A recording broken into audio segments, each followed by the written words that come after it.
ఈ భూమి మీద నిజమైన భక్తి ఉంటే ఆ భక్తికి ప్రత్యక్షంగా దర్శనమిస్తాడు మహాశివుడు. ఇది రుద్రపురం అనే ఒక చిన్న గ్రామంలో జరిగిన ఒక అద్భుతమైన నిజమైన అనుభూతి కథ. ప్రతి ఉదయం ఓం నమః శివాయ నామంతో మారుమోగే గ్రామం. ఓం నమః శివాయ నమః శివాయ ఓం నమః శివాయ ఓం నమః శివాయ ఓం నమః శివాయ ఓం నమః శివాయ ఓం నమః శివాయ.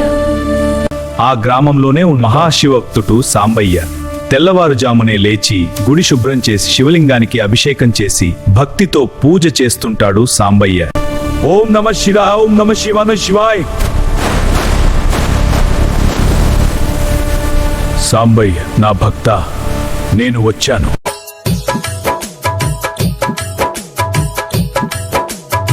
సాంబయ్య, కొన్ని రోజులు నీతోనే ఉండాలంది నాయనా. స్వామి, నా పేద గుడిసెలో నా మీరు. భక్తి ఉన్న చోటే నాకు రాజమహల్.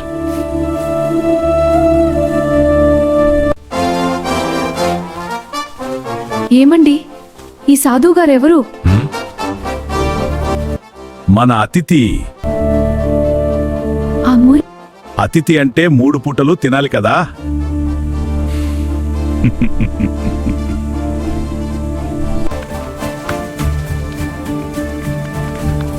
ఈ సాధువు వచ్చినప్పటి నుంచే నా అదృష్టం కాలిపోయింది.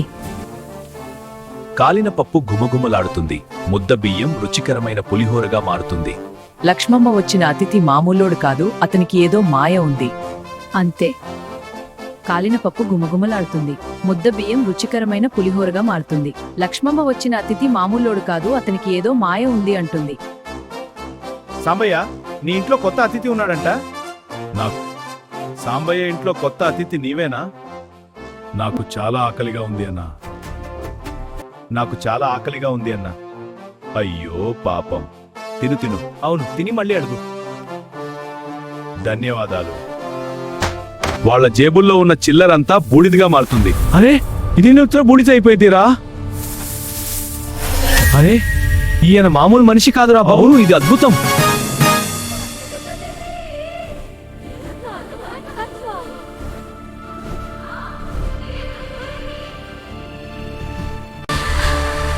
జబ్బుతో బాధపడుతున్న పిల్లవబో పూర్తిగా కోలుకుంటాడు. ఎండిపోయిన పంటలు పచ్చగా పండిపోతాయి. సాంబయ్య, నీవే నా మహాశివుడివా?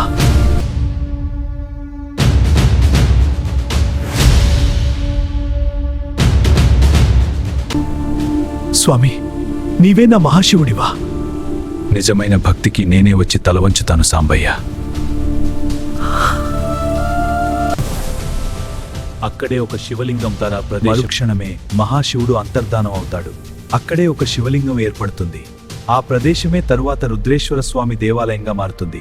శివనామస్మరణ ఆగదుకంది. ఓం మహారుద్రాయ వీరభద్రాయ ఓం తస్మాం నమః శివాయ